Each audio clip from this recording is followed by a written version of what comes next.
All right. I will start with our normal disclaimer, which is, we are not here to offer investment advice today. YCharts nor Charlie, I don't think today are acting in any kind of advisor capacity. So please, take what you learned today and what we say and use it for educational purposes only.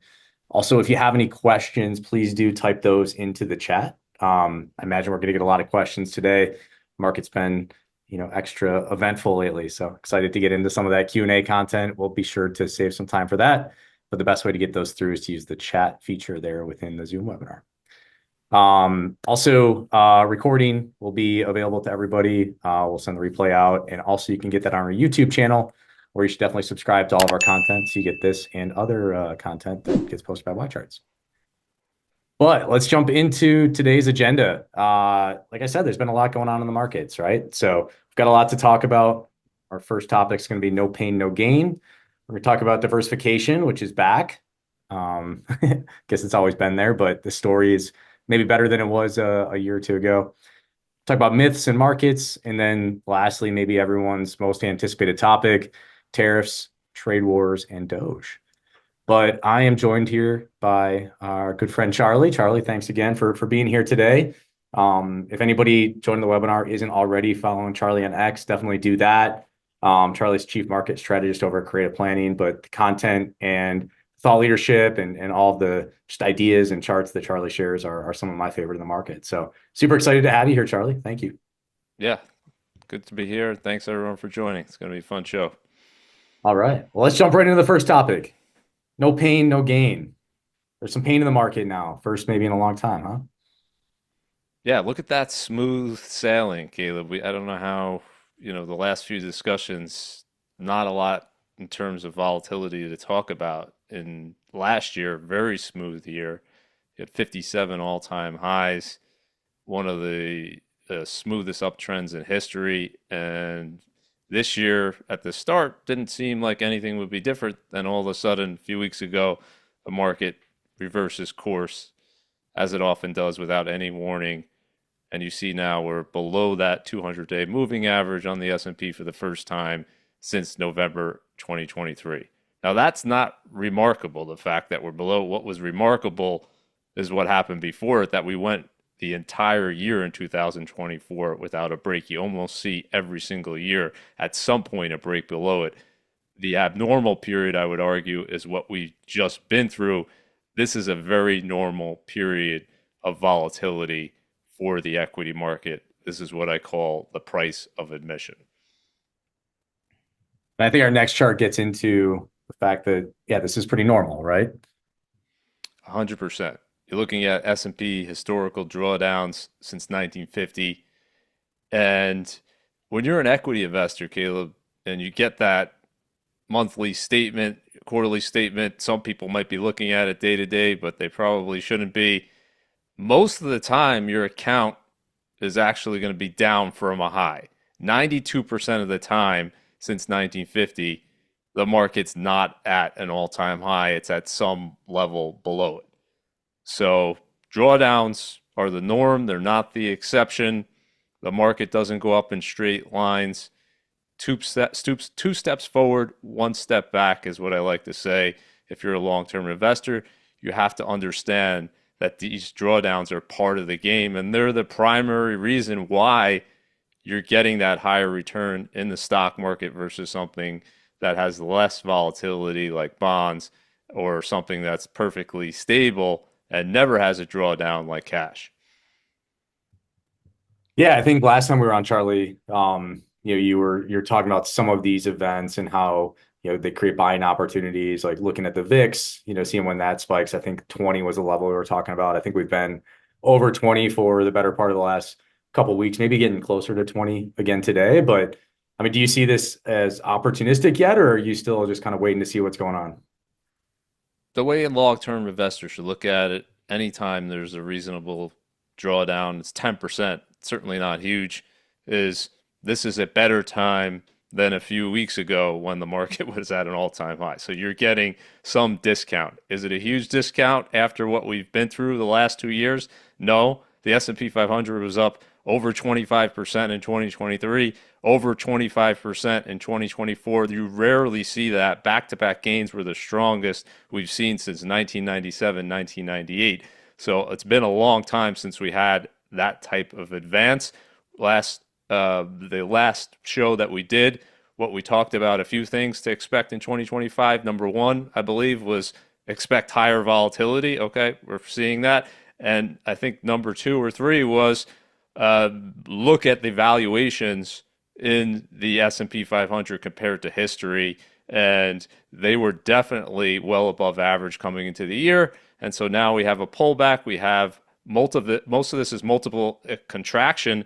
Earnings were very good in the first quarter reports from what I'm looking through. So it's not an earnings story so far. It's simply a mean reversion multiple contraction. So if you're adding to your 401k or IRA, you're adding at a better position today than you were a few weeks ago. And that will likely long term be a better buy-in point than a few weeks ago. All right. So potentially a buying opportunity. Definitely not a reason to sell, though, right? There's always a reason to sell, Caleb. And you and I have had many shows discussing all these different things, and probably most people have forgotten about the vast majority of them. And the reason why they've forgotten about them is the market has always come back. So what I'm showing you here are the 30 corrections greater than 5% since the March 2009 low. This is pretty much standard behavior. We see this almost every year. Usually a few times a year you have these types of sell-offs. There's always a different reason attributed to it. This reason that we have, I think you could just look at the news, right? What are the headlines? Tariffs, trade wars, people fearing a recession. We'll talk about all of that later. But that's actually not anything new, Caleb. If you scroll down and you look at late 2018, we actually had a 20% bear market on that same type of headline, trade wars, tariffs. In 2019, we had two corrections, 7%, 6.8%, also being blamed on the tariffs and trade wars. The stock market more than doubled after that. So people forgot about that. They moved past it. It wasn't the big concern that people thought it would be. And that's the case for all of these things when you look back in hindsight. But when you're living in it, when you're in the midst of it, it always feels like the end of the world. Right, because that bottom could be anywhere, right? And the fear comes in guessing where that might be. But you mentioned how that volatility and that risk premium is what leads to the higher returns in the long run, and the reason that equities do outperform other asset classes. I think that's what you're showing in this chart here, right? Yeah, absolutely. That's the only reason. If equities had the same volatility as bonds, you shouldn't expect to get a higher return, but the volatility is multiples higher, and that's why you get that risk premium. And what I'd like to point out is that each and every year you're going to have risk. So yes, it was a mild year in 2024, but there was risk along the way. There was a drawdown. So 2023, 2024 were strong years. You still had a 10% drawdown in 2023, 8% drawdown. This is on a closing basis in 2024. And this year so far, 10%.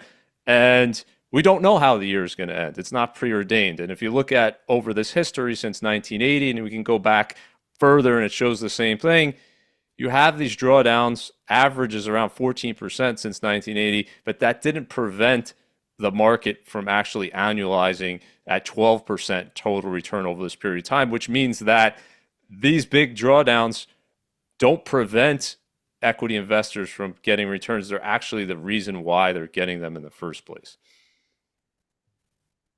And we can look at those average returns over time, right? Yeah, you come back to this chart and it seems easy, right? When you look at it, you're like stocks, bonds, cash. Sign me up for the left side. Sign me up for the stocks. I want to make that 10%. Who would want to make 4.5% or 3% on cash? I'd rather have the bonds. Okay, so what we just showed you why you're getting that. You have to be able to stomach the drawdowns along the way. And anybody coming into the year, Caleb, who didn't know their risk tolerance, now they're figuring it out. Like, how much risk can I take? Can I be 100% in equities? Well, then you got to be able to take that full drawdown. And so for a lot of investors, they figure that risk tolerance out only after the fact, during declines. How are they feeling? Are they able to sleep at night? Are they thinking about making changes in their portfolio at the worst possible time after the fact? So this is a good opportunity to kind of reevaluate that. How much stocks, how much bonds, how much other asset classes do I want to have in my portfolio? So you really want to find that portfolio mix that you can stick with in the long run and not only hold through the tough times, but actually increase or double up when you have these big drawdowns. And this is not huge, but it could be, right? It could, any 10% decline could end right there, or it could become 20, it could become 30, and you should have a plan in place for rebalancing and buying more into the market as it becomes more compelling, as it becomes cheaper. Yeah, and I'm glad you mentioned, rebalancing asset mix, right? That leads into our next section really well, which is around diversification. I think that last chart we had, we were looking at the S&P 500 and the returns there. I know, Charlie, something that we've been talking about again, kind of quarter after quarter as we've done these webinars is just how much, the Mag 7 and the S&P 500 and those large cap growth stocks have really outperformed everything else. But historically, it's not normal for that to always be the case. And when you talk about risk premiums, there's an equity risk premium. There's also risk premiums in size and geography and things like that, right? Are we seeing this normalize? We are. And just to give perspective, though, coming into this year, just how abnormal the prior 10 years were, and looking at that spread here, especially in large cap growth stocks, which are dominated in the US by the Mag 7, they were just tremendous, tremendous returns. You're talking about 16.8% per year for that whole category. Compounding that over time leads to enormous, enormous gains, and that's what we saw. And the S&P in general, 13%. So it's done about 10% historically on average over the last 100 years, so well above that in the last decade.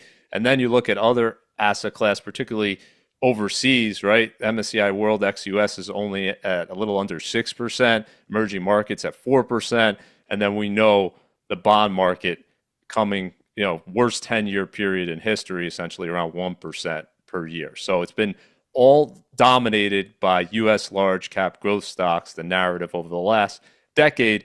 And what we talked about many times last year is you have to be prepared in case this reverses. We know this has happened before. We saw the period from 2000 to 2010 when this chart that I'm showing you here was inverted, right? Growth stocks lost a third of their value. The S&P 500 was down over that period of time, but nobody wants to believe after this huge run up that it could happen again. I'm not saying it's going to happen again, but that was the risk coming into the year. And so far this year, that's exactly what we're seeing. Yeah, I remember, there was people were giving up on a lot of these asset classes saying, why would you buy these? I mean, I had plenty of conversations in my personal life where people were saying, why would I put my money in anything other than the S&P 500? It's beating everything. But yeah, I mean, this chart here year to date shows a great story as to why. There's only one reason why. It's only that probability that what has worked won't continue to work, right? If it was always the case that whatever worked in the most recent past continued to work, then it would be very easy, right? You just pick the best performing stocks and you stay with them, and the rest just write everything else off. But we know there's a cycle to everything. This cycle coming into this year was the longest in history. You're talking about 16 years of U.S. outperformance versus international. Yes, there was a little bumps along the way. You and I talked in 2022. We saw a little reversal there where the U.S. underperformed because the Mag 7 had some big declines that year. But with the exception of that, it's really been pretty steady outperformance. And this year, we're seeing an enormous reversal where you're looking at outside the U.S., Caleb, you wouldn't even know there's been a correction. You're saying like MSCI World ex-US is up 10% year to date. And you're looking at the S&P down 4, these growth stocks down 9, emerging markets are even up 7%, and look at bonds doing their job during the U.S. correction, here up 2% as yields have fallen. And value stocks and growth stocks were at the biggest extreme coming into the year since March 2000, and so far value stocks are actually up a little bit on the year, and we talked about growth stocks being the worst category. Yeah, I mean, looking at this picture too, Charlie, you mentioned rebalancing, and this looks like the perfect spread to capitalize on some of that rebalancing. I guess the question is, if you have been hesitant to take gains over time and haven't rebalanced your portfolio as disciplined as maybe you should have when we saw some of the huge growth in these assets, do you still feel good about rebalancing when you're going to be selling some of these things that are down because they're still overweighted in your portfolio and capturing gains on an asset class that's actually, I guess, performing pretty poorly right now? Yeah, good question. I think it depends on your position, right? When did you enter these things? So if you entered these things 10 years ago, 15 years ago, and you haven't rebalanced, you're still way overweight US large cap growth stocks, right? It's only someone who's just entered recently and let's say had uh, cap weight similar to what the global market caps are that would think about doing it in the opposite direction. So as big as this spread is, and I think we're going to show a chart showing you it's been enormous over the past 2 months. As big as it is, Caleb, it's just a blip on that 16 years that I've been talking about. So if you're think you only have U.S. stocks in your portfolio and you're saying, well, look at the move has already been done. Maybe, but it hasn't even been 3 months, and we're talking about 16 years prior to that of the other direction. All right. And I think, yeah, this US versus international spread is especially interesting. Another one that, we've talked about, and you mentioned how strong the ex-US, MSCI has been, but, this really emphasizes that, right? Yeah, and it drills home the point that I think is important for investors because a lot of people will assume, well, I'll just wait. I'll just wait until the international stocks start outperforming, and then I'll get in, and it'll be like an orderly move, and it'll be plenty of time to get in. And I'm not saying there's not still time, but this kind of shows you how quick things can change when a cycle shifts. You're looking at 14% outperformance from international stocks versus U.S. stocks in the last 2 months. That's the biggest that I could find on record, Caleb, with the exception of a brief period in 2008, the end of 2008, when the markets were going crazy in the U.S. and they were underperforming international. So this is an enormous, enormous spread. Obviously, not expected to continue in terms of this outperformance, but it just shows you markets aren't linear, that they could flip on a dime. There's no bell that's rung. If you look at the headlines in January, people talking about international stocks continuing to get crushed, most people were not expecting this type of reversal, which is why you need to be diversified in advance of that turn. Yeah, and this visual really interesting too because it just shows I guess, how far down things have moved with U.S. markets compared to other regions. So this is a chart I show all the time, and it's I can't remember. It was a brief period, let's say in 2022, where this was the case, but with the exception of that, it's almost always that the U.S. has been in the top third. So in that first column there, in terms of outperforming the rest of the world, and this year it's just stunning to see the Eurozone up 19%, Europe 16%. Emerging markets 7%, and the U.S. down 4%. So you could see just the huge, enormous spread around the world. And if you didn't look at the U.S., Caleb, I come back to that point, you would think this is an unbelievably strong year. We're not even at the end of March, and you got Poland up 40%, and Spain 25%, China, which everyone had given up for dead, up 24.5%. So enormous, enormous spread here. And what I would say, and I think we touched on it in December, is that narrative after the election, there was so much certainty. Like the U.S. stocks shot right up after the election, international stocks, emerging market stocks cratered.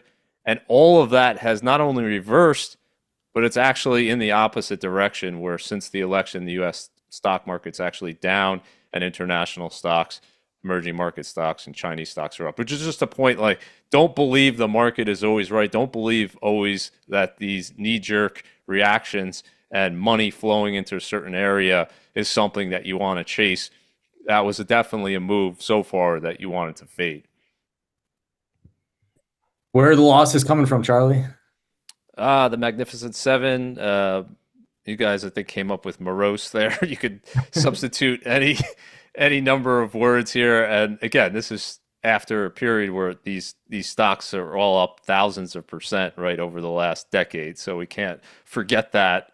fact that coming into this drawdown, they were enormous gains. But you could see, with the exception of Meta, the other members of the Magnificent Seven all underperforming the S&P 500. You have Microsoft down 9, Amazon 12, Nvidia 14, Apple 15, Google 15, Tesla all the way at the bottom 44%. Tesla really just reversing the massive run that it had following the election.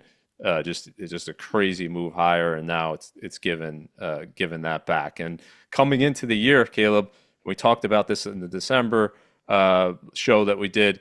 All of these stocks had elevated valuations compared to their historical, the last 10 years, last 20, any time period. And Apple is the one I think we spoke about, which is what it was and it still is Berkshire Hathaway and Buffett's biggest position, but they had been selling it down aggressively in 2024, and they continue to seem to be selling it down this year. And what I've been pointing to is the fact that Apple at the end of last year was trading at 40 times earnings. When Buffett and Berkshire first bought it, it was at 10 times earnings. So it's not that it's not a great company. It's not that it's not extremely profitable. It's that investor expectations for many of these names were just exceedingly high. It was trading at 40 times earnings, 10 times sales, which is actually the highest price to sales ratio for Apple in its history. So what we're seeing here is normal. Some would say healthy, a multiple contraction where expectations are coming down. The AI revolution was driving a lot of those expectations, Caleb, and now we've just seen a softening in that. Doesn't mean it's over. It's just the expectations were so high that if you got any type of news that wasn't extremely positive, you were going to get this type of pullback. Charlie, is it unusual to see so much volatility? And I'm talking about, this downward trend that we've seen year to date with the Mag 7, but also the huge upswings we saw over the last couple of years with the biggest stocks. I mean, are you surprised from a historical context to see so much volatility in the biggest names out there, whereas you might expect that volatility with smaller names and bigger companies to be a little more stable?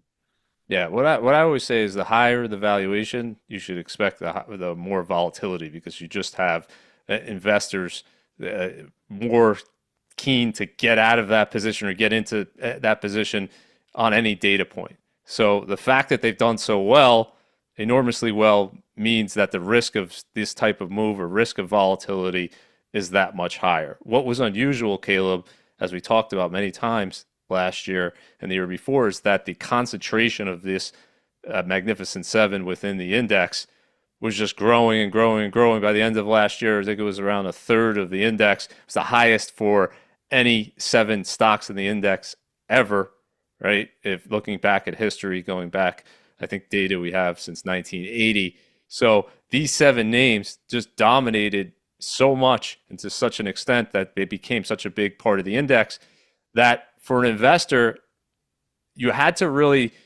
force yourself to look outside of the US or look outside of growth stocks to really diversify, because the S&P 500 by definition was becoming less diversified because of the concentration in these names. So I don't think this is unusual at all. I'm just shocked that it didn't happen before this point, in terms of we had 2 years essentially with almost no pullback across the board in these names that have run up so much. All right, and we'll wrap things up on our diversification chapter with your version of one of my favorite charts, which is the quilt chart, as we call it. But I think it's just so interesting to see how unpredictable it is to guess which asset class is going to perform best in any given year. 100%. And if we look at what did best last year, it was Bitcoin and growth stocks. Where are they so far this year? They're at the bottom of the list. Does it mean that if you did good last year, you're going to do bad this year? Not necessarily. If we look at gold, had a pretty good 2024, and it's thriving so far in 2025 on the uncertainty with the tariff situation, as we're talking about, dollar going down.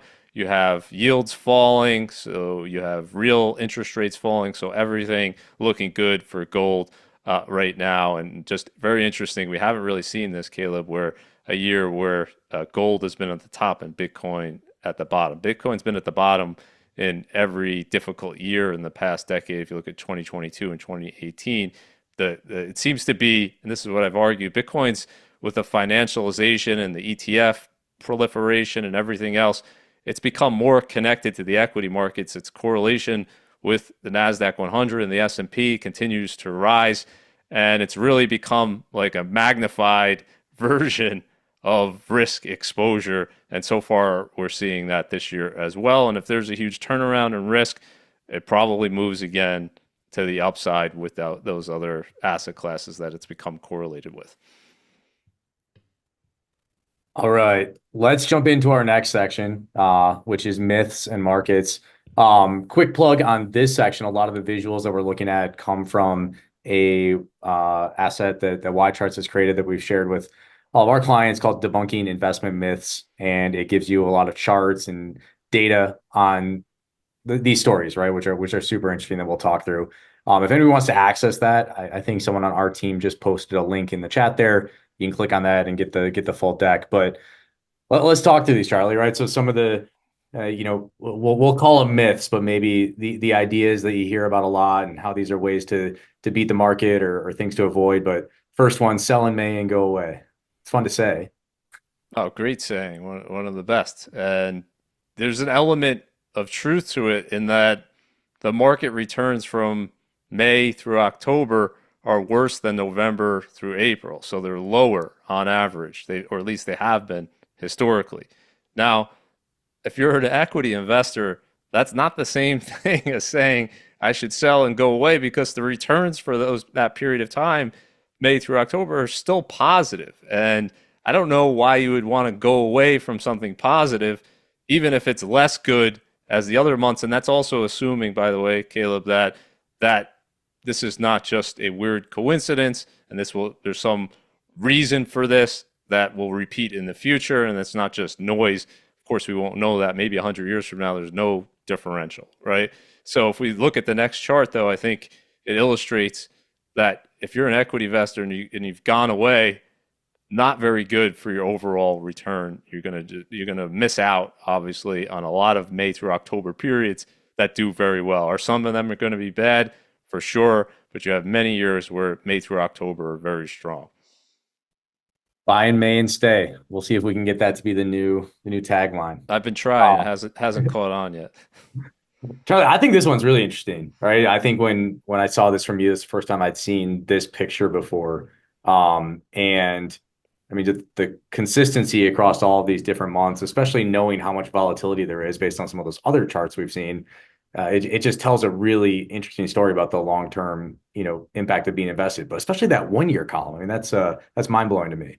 Yeah, I think the assumption is like I got to get the timing right. I got to start investing, especially with that sell in May. Why don't I just wait till end of October and then I'll start? Right. No, most of the time that's not going to be a good idea. And you can see there's very little differentiation looking out a year ahead, 5 years ahead, 10 years ahead, 20 years. You can say it's almost indistinguishable. And the longer you go, if you're 30 years, it's just pure noise, right? These are just average forward total returns for the S&P 500 if you invested in January, February, March, April. The point is, on average, the market's going to be higher a year from now, regardless of which month to invest, which means that if you're a long-term investor, you're not just trying to jump in and out, every month is a good month to invest. It doesn't matter which one. So you don't have to time the market to get high returns? Not if you have that 10, 20-year holding period, right? If you want to make a killing in the short run, by all means, I guess you're going to have to try to time the market, get in and out, because you might have a period where the market is down over a 1 year period. 3 out of every 4 years are positive, but 1 out of every 4 years would be down. So for some people, they might get lucky. They might sell out, get back in, make money during that year. But over the long run, Caleb, that strategy is very difficult because you could get out and then you get back in and the market's higher than you got out in. And I think this chart illustrates what would happen to an investor had they missed out on the 10 best days, 20, 30, 40, 50. Of course, someone would counter, well, what if I wasn't in during the 10 worst days? Yeah, for sure. That would be much better. But I think the overall point is if you miss just a few days, and oftentimes those days happen when you least expect it, oftentimes it's near bear market lows, that the market tends to do very well. If you just miss a few of them, it's going to really eat into that long-term return. And I mean, this further evidences that story, right? Like you can miss the worst days, you can miss the best days, but the challenge there is that those things tend to be very close together and coupled up, right? Yeah, it's not random. A lot of things are random, but volatility in markets tends to cluster. So you tend to see the best days right around the worst days. And we've had some bad days the last few weeks, but if the correction is going to be short-lived, it's going to end something, you're going to see some big up days in the next few weeks as well. So don't rule that out. As an investor, just when things seem their absolute worst, all of a sudden, for no apparent reason, the market starts either it's discounted all that bad news or something positive happens that you don't expect. Any number of reasons, the market will start moving forward, and it doesn't tend to do so in an orderly fashion. It tends to rip higher, and that's the difficulty. You could sell and you could get back in, but are you going to get back in at a lower price? That's the only way it's going to be advantageous to you. And we're not even talking about obviously taxes and slippage and all the rest of it. If you include that, makes it much, much more difficult, obviously, to outperform a buy and hold if you're paying taxes on short-term capital gains versus the great long-term rates that you get from being a long-term investor. Right. And here's further evidence of that kind of rubber band effect, right? Where things tend to snap back in dramatic fashion. Yeah, I always go back to the Buffett quote where he said, "If you wait for the robin, spring will be over." He wrote that in an op-ed back in October 2008. I think it was called "Buy American, I Am," and essentially what he was saying there is, by the time the good news is all around, that's what you're reading about, and profits are high, and the economy is doing great. By then, most of the big opportunity will already be over. And if you look at the year following these bear market lows, yeah, the news was good probably at that point, but much better to be buying when the news was bad near these lows than waiting a year later. And it's not an orderly fashion. Remember, the market does about 10% per year on average historically. Well, the average following these bear market bottoms over the next year, 45.8%. So the market, again, volatility tends to cluster, tends to go down very hard, and then oftentimes snap back very hard as well. Yeah, and I think most of us have probably seen those visuals that show just how big of an impact it is being invested on those big days. But what if you just make the worst decisions ever? What if you invest at the worst times? Is that worse You than not could, investing at all? yeah, someone will raise their hand here and be like, "I'm just the unluckiest person in the world. I know I'm going to get in at the exact top, right? I'm going to add money today." Someone probably did that a few weeks ago, right? They started their investing journey and they said, I've been waiting, I'm going to go in." And now they're sitting on a 10% decline. Well, the good news is if you keep adding, it's not going to make that much of a difference. This was a study that Schwab did looking at if you invested $2,000 every year from 2003 to 2022, and you had perfect timing. So you bought every year, Caleb, at the lowest point of the S&P 500 that year. You added that 2000 at that point. What would you be left with versus investing it all Jan 1 versus investing it at all at the peak for the S&P 500 that year? And then comparing all of that to staying in cash and not investing, you can see here it's not as big of a difference as one might assume. You're left with 173,000 and change with that perfect timing, which of course is impossible. If you invested it all immediately in a lump sum, which the market's usually up right by the end of the year, so investing it earlier is usually better. You got 161,000, and even if you were the world's unluckiest investor, and this is impossible as well, and you invested at the top of each and every year, well, you'd still be left with 141,000 and change. And all of these things, the point is here over this 20-year period, all this is better, obviously, than sitting in cash at that lower return. All right. Well, very timely slide on our next one, because I know, as most people tuning in do, the Fed was making some announcements earlier today, very recently. I think they actually, You know as what? you, I have to check here. Hold steady. Okay. I got my tomorrow. So anyone who follows me on X probably knows that I do this tomorrow's news today. That's saying what the Fed's going to do, and I'm not Nostradamus. I don't have a crystal ball. All I do is look at what the Fed fund futures are pricing in. And every meeting since 2009, the Fed has done exactly what the market was expecting it to do. And so, good news is they did that again here. They held rates 425 to 450, and I think Powell's probably speaking right now. And what we're looking at here, though, Caleb, is this concept of don't fight the Fed, which is that everyone puts so much, especially professional investors, but individual investors, by proxy, feel like the Fed is so important because they hear all these commentators on CNBC and elsewhere saying, you got to follow the Fed's every move. You got to be looking, is the Fed easing? Are they tightening? It's so important that you should focus on and parse every single word. And the truth is, Caleb, that if you look at the data set and you look at nothing else but the data, it's all absolute noise. There's no way to predict what the stock market's going to do based on where the Fed funds rate is and based on whether the Fed is easy or tight. And I know we showed this before, but we just have to highlight it again. If you're a long-term investor, you have 1 year, 3 year, 5 year, 10 years out, it doesn't matter where that Fed funds rate, you can see all positive on average.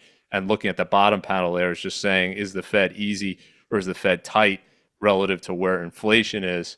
And that too, surprisingly, doesn't matter. And here's the most shocking thing. When the Fed has been the tightest historically, so in that fifth quintile in terms of the Fed funds rate is well above CPI, so extremely tight. Look at the long-term returns have actually been the best, which is counter that narrative that we always want easy money and easy money. I'm not saying that sometimes the market can't do extremely well with easy money. It certainly can. But certainly it hasn't been the case that tight monetary policy has prevented equity returns in the past. And part of the reason, Charlie, is that the Fed tends to be reactive, right? And when you see the Fed moving, it usually means there's already something bad happening. And that's, what leads to this visual, which we've talked through a few times. I guess as we get into this one, one of the questions came through for somebody that was paying probably a little more close attention to Fed comments today than you and I were on here. But the Fed was suggesting higher employment, higher inflation, lower growth, lower rates. They were talking about targeting a couple of cuts this year. How do you process that information and use that if you're also saying, don't fight the Fed and, don't take everything that they say as gospel going forward? Yeah, they're terrible predictors of what they're going to do. So sure, they cut 2 times this year, and I think if they cut 2 times, that would be just fine. But what you don't want to see them do, Caleb, is do what they did in these 2 periods here, which is cut rates aggressively down to 1% or 0% like they did during the 2001 recession and the bear market that went on until October 2002. They just kept cutting interest rates, kept easing, kept easing. Certainly did not prevent a recession, did not prevent stock market decline of over 50%. And then again, during the financial crisis, they did the same thing. They actually started cutting rates before the peak of the S&P in 2007, which is October. They did it a month before. People probably remember the famous Jim Cramer video on CNBC where he's imploring them to cut interest rates, and he's screaming and yelling and saying, you got to open the window. It's hilarious. You should Google it if you haven't seen it. But that did not prevent anything. The Fed kept cutting rates to 0%. We had the worst bear market and the worst recession since the Great Depression, regardless of the Fed easing. And then some would counter and say, oh, yeah, but the market recovered. Yes, it eventually did. But my point here is it's not what you want to see is the Fed aggressively easing, because it means that something's very wrong in the economy or the financial market. So the best situation, and then the Fed's not going to listen to me, is for them to get out of this game of predicting where interest rates should be. They should be letting the market dictate where interest rates should be, and they shouldn't be pretending like they know what the perfect interest rate is for this economy. All right, let's jump into maybe our buzziest topic and things that have been all over the news and all over the media: tariffs, trade wars, Doge, unprecedented events every single day, right, Charlie? Seems like it. Now, what's fueling this, right? So, I mean, I think like people are talking about tariffs. I think everybody's going to say, hey, what's going to happen? And we can get into some of those questions, but what is kind of behind what's going on right now. Yeah. So why is there a focus on this? I think first, I think some people probably don't even know like the backdrop that the U.S. has been running these enormous trade deficits with pretty much every country that it trades with, just huge across the board. And in the latest month, we had just a record spike in the trade deficit over $131 billion. And I think in the next chart, I'm showing you the trade deficit in goods here over the last 12 months 1.28 trillion. So that's the backdrop. Now you could say we should just leave this alone, not do anything about it. That's one argument. The other argument has been, well, we have free trade, but we don't have fair trade. So perhaps we should reevaluate these trade agreements. And when there's a situation where it's not fair, where we could use the tariffs as leverage to get what we want, then we should input that to benefit the American economy to try to reduce this enormous deficit. And you can have any opinion on that, and that could be right, could be wrong. In terms of the markets and what people are trying to extrapolate here is, and I think it's probably a mistake, is they're trying to say they know exactly how this is going to settle out, all of this day-to-day noise. And if we learned anything from Trump's first term, and we learned anything from the last month or two here, it's that these things can change in an instant. If you look at Colombia, literally within a day, the tariffs were imposed or not even implemented yet, and then they pulled them back. If you look at Mexico and Canada, they've been imposed, pulled back, back and forth. So I don't think that this idea that we're going to have this huge across the board tariff on all goods in all countries, I don't think that's realistic. I don't think that's what the markets are pricing in. And I don't think anybody can estimate what the impact is going to be on inflation, on the economy. And people are kind of just assuming the worst. And they're not looking at this backdrop of saying, okay, maybe there's something on the margin in terms of can we have a fair agreement if China is restricting goods into their country of U.S. products? Well, should we put a tariff on theirs? If they're supporting certain industries, should we pay? There's a lot of questions surrounding this. It's not as simple. I think if you read a lot of the stories, I think the unfortunate thing is they give you no backdrop. They say what the U.S. is going to put a tariff on, but there's nothing in the story about, well, what has been the tariff against the U.S. products, or what has been historically the trade deficit between these two countries, and all of that stuff. So I get the fears, but I would come back to that 2018 example where we have some history of this, Caleb, of putting in place new tariffs. Back then, at least, it did not lead to a recession. It did not lead to an inflationary spike. So a lot of the fears were overblown. And I know this has become like a politically charged issue, but I think if you look at the data, it really shouldn't, because all of the tariffs that President Trump put in place during his first term were kept by President Biden. And I've put out a chart a few times that actually illustrates this, where they were all kept, and actually President Biden increased. He put new additional tariffs, particularly on China, during his administration, and the revenue collected from import duties was actually higher during the Biden administration, during the Trump administration. And once again, those tariffs didn't cause a recession. So it's an emotional issue. There's a lot of back and forth, but I think at this idea that you could, at this point, predict or extrapolate what's going to happen, just throw out all of that stuff.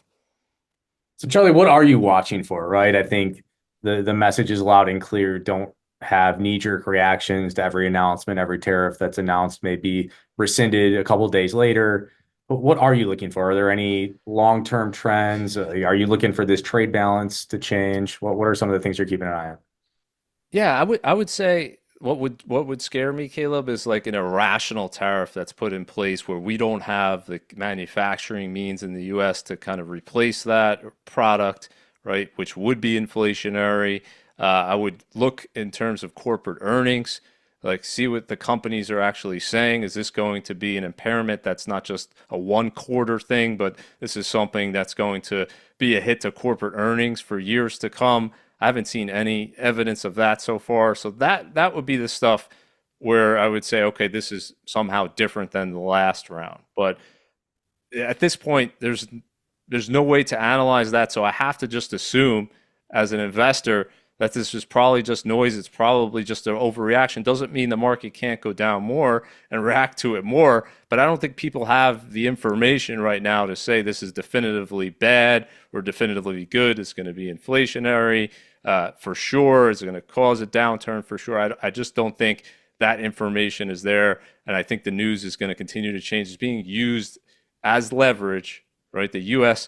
has a massive, massive deficit with these countries, which means that has the leverage in the relationship, right? If you look at Canada and Mexico, we're talking about 80% of their goods exported are coming to the U.S., right? And so they're really dependent on the U.S.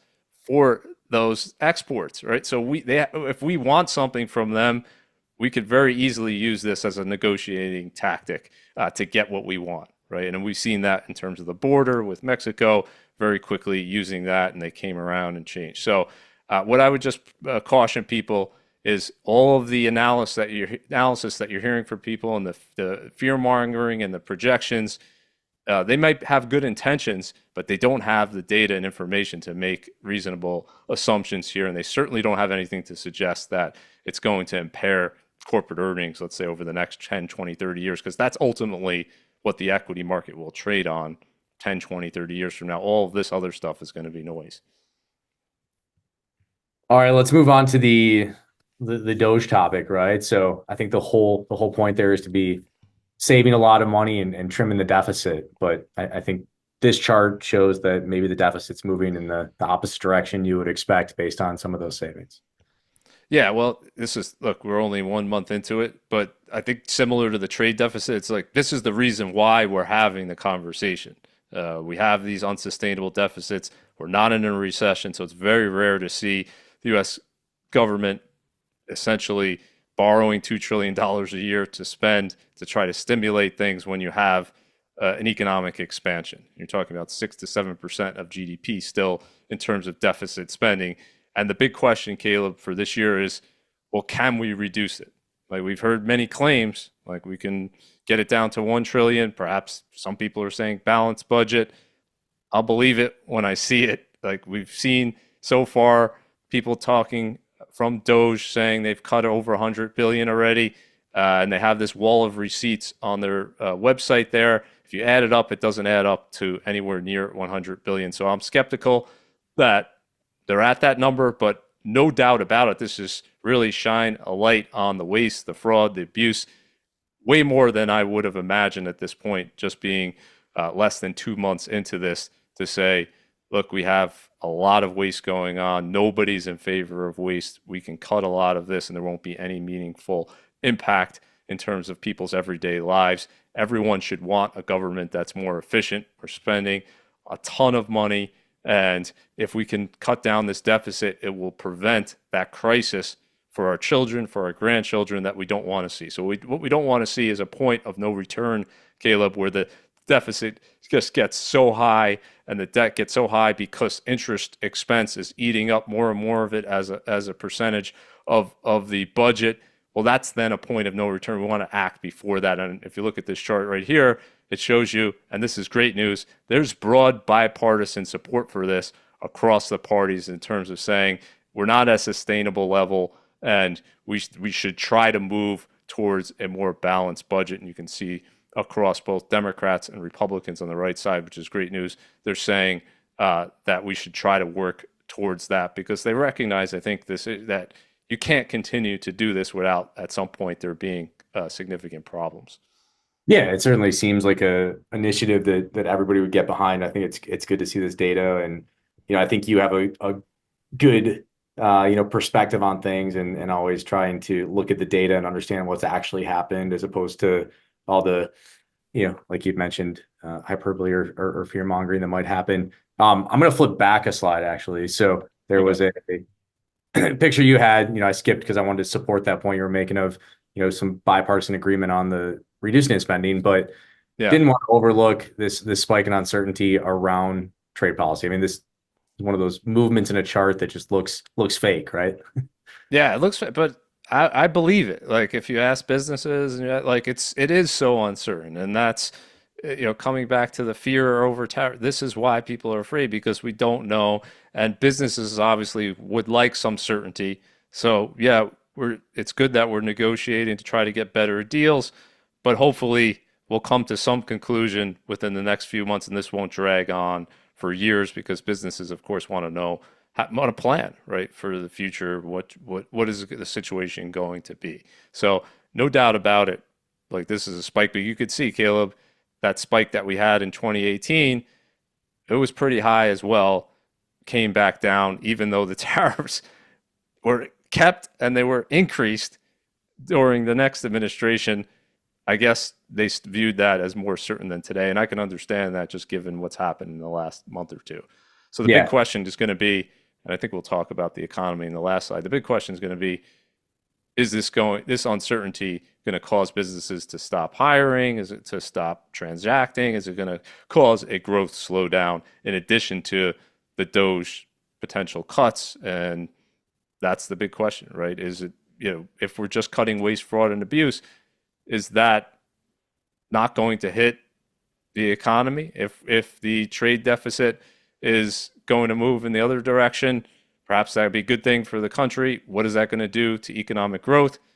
We don't have the answers to that, right? But part of that GDP formula, right? It's consumption, investment, government spending, plus net export. Well, if you have government spending coming down, you have net exports moving in the in more in the negative direction. Well, you have two things potentially in the short run pulling GDP lower, but we don't have all the data in terms of that, how much government spending is actually be cut. I think I have a slide here Yeah, showing you what we've spent the last 2 years.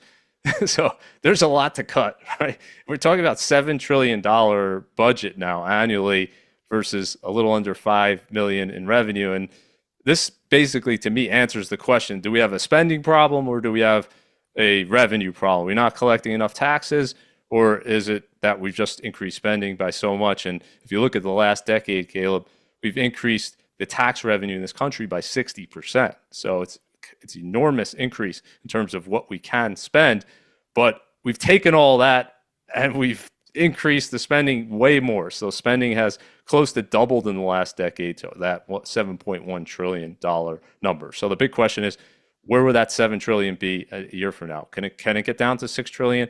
I don't the balanced budget this year, I don't think it's happening. I think it's kind of fascinating too that the last, because this has become a political issue, the last balanced budget that we actually had in the US was under President Bill Clinton, who of course was a Democrat. So people seem to forget that. And if you listen to some of his speeches from back in the 90s, he would sound like a fiscal conservative compared to many of the politicians on both sides today. So how much of that is going to be cut? Is that going to be a hit to growth in the short run? But in the long run will actually be good because it'll free up capital to go to more efficient places. All of this is unknown. But I will say, Caleb, this is not just a Doge situation. They're cutting, and they're saying they're cutting a ton, and I have no doubt they are definitely cutting. The question is, what's the actual number? But this is going to have to be an act of Congress to get the meaningful cuts through. If you look at the Congress, you look at the Senate, and the bill that they're kind of talking about, it doesn't seem to be anywhere near a balanced budget anytime soon. And if you listen to the Treasury Secretary, he's talking about reducing the deficit to around 3% of GDP, which would mean maybe $1 trillion cut here in terms of spending. So even he's saying it's not realistic, at least at this point, to be talking about a balanced budget. which is a significant change from the 8 and almost 9%, right? That shows up for last few years in this chart, though, right? Yeah, and this includes COVID, and it's just taking like the decade so far, right? The first half of this decade. That's just obviously unsustainable. Like running this type of deficit, if we did this in the second half of the 2020s, we'd be in a very bad situation. So we can't be in that situation. But even in 2024, we're still running between 6 and 7% of GDP. And again, the economy is doing well. Unemployment's very low. Well, what's going to happen when we're in a recession? Unemployment goes up. You're going to be talking about even more spending. So this is why we're tackling this. Even if we get it back to 3%, that would be better. You want to get it back to a point, Caleb, I would at least argue, where the growth in the economy is outpacing the growth in new debt, right? So that we're at least holding the line. Like this notion, like the $36 trillion in debt. Somehow that's going to be reduced. I don't, I mean, maybe years from now we'll have a balanced budget for a few quarters like we had under Bill Clinton, but then it'll go right back into incentivize. So like that 36 trillion is not coming down. It just needs the rate of growth needs to slow. So if you let the US economy continue to grow and it grows at a faster pace, then the debt levels, we can grow our way out of this problem slowly without having this huge hit to growth that would come from some type of austerity program where we did just enormous cuts. So there's different views on that, but I think that's the more likely scenario, at least for now, unless you just see Congress and the Senate all of a sudden say, no, no, let's really just make these enormous cuts. I think that's unlikely because they want to get reelected. So not on their watch. They're not going to want to create these big cuts that leads to an economic downturn.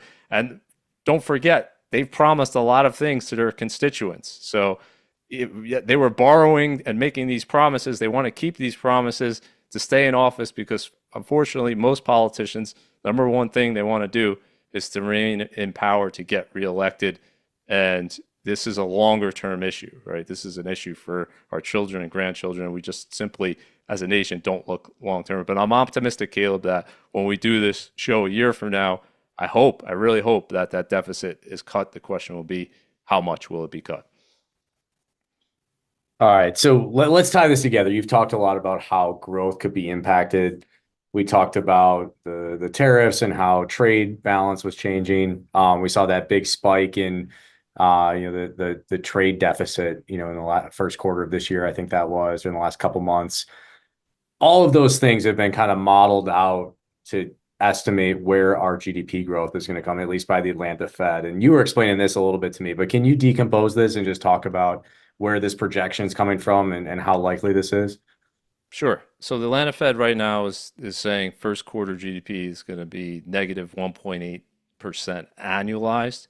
And if you look at the contribution, so where is this coming from out of that equation of consumption, investment, government spending, and net exports, it's all coming from that net export side. So it's all on the assumption that companies in January, looking at that trade deficit number, companies anticipating tariffs were saying, I need to get my goods in here before the cost of those goods go up. So I'm going to front load my purchases. And that leads to a spike in imports. And if exports don't go up and presumably maybe even go down because of this situation, well, now you have a negative net export situation, even worse than it is normally. And that's leading to this contribution. Now, this is a very caution people to read too much into it. It's a very volatile number. When we get new data points along the way in terms of the trade numbers for February, March, like this is going to change dramatically.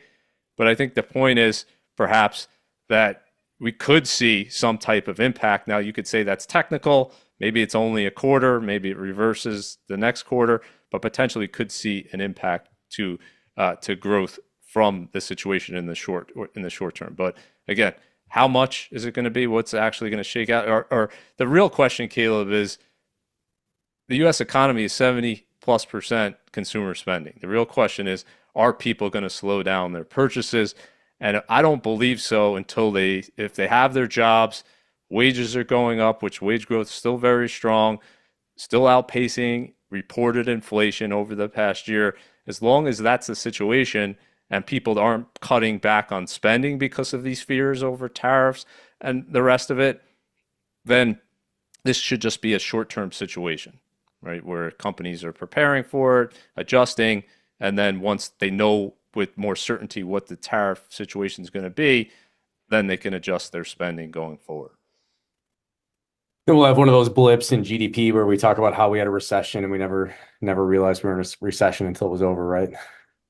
Yeah, for sure. And GDP is not the only calculation. As we saw in 2022, we had the 2 consecutive quarters and everyone Right. was confused by that. But the MBER is the arbiter of recessions, and they're not just looking at the GDP number. They're looking at employment. They're looking at retail sales. They're looking at a broad spectrum of indicators. And back then they said that just because we had 2 quarters of negative growth, it doesn't mean we're in a recession because these other indicators, particularly employment, we're still doing very well. All right. Let's move on to some Q&A, Charlie. We got a few questions coming through. Yeah. I'll hit you with the first one, right? So one of the questions is, one of the themes of our webinar today was about how to invest in a downturn or in a market that's volatile. Yeah. I think we spent a lot of time talking about how, any time is a good time to invest historically. But I think one of the questions, or a couple times we've seen this question come through, is, well, do you have any specific advice around how you would invest in this market, especially given the still high valuations in the S&P 500? Yeah, I think there's a number of things. I'm glad this question was a number of things that people should think about during any correction. So let's just broaden it. You come back to this in the future. If there's a correction, there'll be a different reason most likely for that correction, but you should still be thinking about a few of these things that I'm going to talk about now. Number one, first, do no harm. I'll just come back to that. So getting emotional, saying this is going to be the end of the world and thinking very short term and trying to jump in and out, that's not likely to work out for you. We talked about the market timing. It's not good to make emotional decisions. So if you're tempted to act, I would say just step away from your computer or your phone, take a walk, read a book, watch a movie, and then come back to it when you're in a better state of mind to make a good long-term decision. Number two, I would say find out your true risk tolerance. So if this 10% pullback in the S&P 500, as we showed, there's been almost no pullback in global equities at all. So if you have a really diversified portfolio, you're not talking about much of a drawdown at all.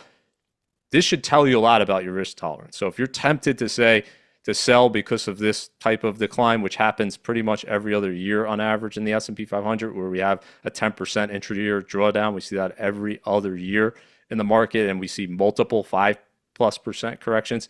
It likely means you have too much risk in your portfolio if you're panicking over that. So now's a good time to reevaluate that and say, well, what's my real risk tolerance? How much can I have in stocks, bonds, cash, commodities, other asset classes? You should be able to sleep at night and feel good about your portfolio. In a 10% correction, 20%, 30%, you should be prepared for that in advance. Number three, I would say, make sure you're really diversified. And I think, in the past 2 years, this point probably didn't matter so much, but it's clearly mattering now. Looking at the Mag 7, and if you just were extremely concentrated there, you had a great couple of years. This year, you could see the downside of that. But if you have a broad portfolio that includes bonds and includes global stocks, includes value stocks this year, you're doing just fine. You're probably up on the year still, and depending on your allocation. Finally, two last thoughts, because I know people they want to take action. Like that do no harm is the right thing to do, but you want to do something, and I get that. I share that belief. So what can you do if this deepens? There's two things I would say. One, look to rebalance. Look at the areas that are getting hit the most. If they get hit really hard, well, you could take the money from bonds that are up or cash, right, and put it into those areas. So any type of deep decline, that's what we look to do at Creative Planning. Opportunistically rebalance for our clients. I'm not saying this is huge at 10%, but if it gets bigger from here, or there's certain things within your portfolio that you believe have good long-term returns and you get this opportunity, well, you can definitely look to rebalance. And that might not help you in the short run, but in the long run, that's going to probably help your returns if you're taking it from lower returning asset classes and putting it into higher returning asset classes. And just think about the opportunity, right? And I always use this term, embrace panic. So when there's fear, and there's is some fear today, Caleb. I wouldn't say it's extreme by any means. This is not March 2009. This is not like this defining moment of a generation. There's a 10% pullback, which is extremely normal. But you should be viewing this, if you're a long-term investor, as an opportunity to buy in at a lower price, and the odds are in your favor. The more it goes down, the more the odds are in your favor. The data supports that 100%. If you look at the 10-year or 20-year returns following different drawdown levels, Caleb, it's pretty linear, right? At all-time highs, the market still does very well. Looking out 10, 20 years, it does better after a 10% drawdown. It does even better after a 20% drawdown, 30%, even better, and so on and so forth. So the more the market goes down, with every tick lower, it becomes a more compelling opportunity. So, that's how I would think about investing during not just this correction, but any correction. All right, so you talked about buying into asset classes, with the rebalance strategy, you're putting cash to work. You also talked about how the Mag 7's been overvalued and has seen a correction. Are you relatively bullish or bearish on the Mag 7 versus the broad market, or would you recommend just thinking about it as it's weighted in the index? Your base case, Caleb, for most people is to not even worry about it. Buy a broad market portfolio, global portfolio, and let the Mag 7 weights be what they are. Now, for more investors who want to tilt, right? And we've come back to that. It hasn't been a good tilt. If they want to tilt in the other direction, to say, I'm worried about another 2000 to 2002, or I'm worried about these valuations really coming down. Well, they can overweight international, they could overweight value in their portfolio, they could overweight other things. Now, eliminating the Mag 7 altogether, that's a risky bet also, right? Because these are the biggest companies in the world, and they may not do they certainly are not likely to do as well as they did in the last 10 years, but that doesn't mean they have to be lower 10 years from now. So the safest thing I would say for an investor is to just start out with a base case of market weights. And then if you want to play the valuation game, understand the game you're playing, understand it could take years for that to work out. How are you going to feel emotionally if it doesn't work out? But I have nothing against that as long as people understand what they're playing here. And if they don't want to take the higher volatility in those seven names, they certainly shouldn't be overweighted, which I think more likely, Caleb, it's the case that they're overweight in people's portfolios right now just because how well they've done, and a lot of people just don't simply rebalance. So it's a good problem to have, like to think about it, but there's no right answer. My strong point coming into the year was don't be just concentrated in those seven stocks because we don't know what the future will bring. We don't know if there's going to be a period of underperformance. And I just personally, as an investor, I don't like investing in, going 100% in something where everyone's in love with and the valuations reflect that. So if this is if that could all change, right? If there's an enormous decline and Apple trades at 10 times earnings again, it's the opposite, right? We're having the opposite conversation, which seems crazy, but it wasn't that long ago. It was only in 2016 when Buffett started buying Apple at 10 times earnings. And you say, like, how could that be? Like, how could investors be so pessimistic? Just go back at the time and read some articles about it. There's a cycle to everything. All right, Charlie, we're gonna wrap up on your favorite question, gold. Talk about Ah, gold in this market. We got to hit on it. There's always a reason. do we get a few? What's We got a the few. what's the question? Of course, like, how will Yeah, gold just I do think going forward? we specifically showed that chart that showed gold performing really well year to date. Yeah. And I think, the question is in this type of economic environment, how do you think about gold? Is it a safety position? Is it a hedge against, other volatility? How do you think about gold? Gold is an enigma. It's a complete enigma. If you look at it historically, it's not correlated to anything.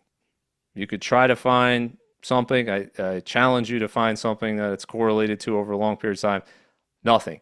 There's a few things that it tends to do like when the dollar is falling, it tends to be a little stronger. When real interest rates are falling, it tends to be a little stronger. But now you have to predict where those things are going, which is very hard to do, right? So the dollar's had a very strong period over the last decade. It's going to be weaker. Perhaps that'll be a catalyst for gold. We've seen real interest rates obviously rise during that inflationary spike, but now they're coming in. That's been helpful for gold. So gold thrives on uncertainty. So if this uncertainty continues or gets worse, I wouldn't be surprised to see it do well. But as we've seen, Caleb, oftentimes stocks and golds go up together. We saw it last year. So it's truly an enigma. You cannot tell me, looking at the historical data, that, oh, the stock market's going to crash. Well, that means gold's necessarily going to do great. In the worst part of 2008, gold was going down with everything else. So it's just almost impossible, which is why If you like gold, okay, understand what it is. It's an enigma. It's not correlated. It'll tend to move different. It's over the last 100 years, it has not nearly been as good of an investment as the stock market or REITs or commercial real estates. It hasn't even been as good as U.S. corporate bonds. So keep that in mind as well. This is an enormously strong year so far for gold. If it continues at this pace, it would be the best year ever for gold. I don't expect that to happen. I don't expect there to be this uncertainty the entire year, and we'll see how it reacts. So I think gold is the best way to look at it is an insurance policy that works some of the time, but you don't really want it to work if you have these other asset classes because it means really we don't have the growth in the economy or the growth in earnings or the increase in prosperity that you want to see. So no one should be rooting for gold to do well. It's fine if it does okay and it beats inflation by a few percent. That's essentially what it's done over the last 50 years. But like to say you want gold to be the best performing asset class over the next 10 years, I highly doubt that would be a good period for everyone watching this. So Yeah, not a good I told you so moment. yeah, just understand what it is and be wary. Gold and Bitcoin or anything that doesn't have like a way to value it, be very wary of all of the predictions out there. And you can go back to 2011, the last time I would say gold was this popular and the sentiment was this strong, and look at some of the forecasts that the prominent gold investors were throwing out there. And then all of those were forgotten a few years later when gold, went down 50%. So sentiment for gold is very strong right now. That to me, I don't view that as a positive thing. I'd much rather buy gold or anything else when everyone hates it. All right. Well, Charlie, thank you again for joining us today. As always, I learned a ton from talking to you and really appreciate it. Look forward to having you on again, in a couple months and seeing what you post in the meantime to keep us all informed on everything that's happening. So thanks a lot. Appreciate you. Absolutely. Thank you, Caleb. Always a pleasure. Thanks everyone for joining us today. Thank you, everybody.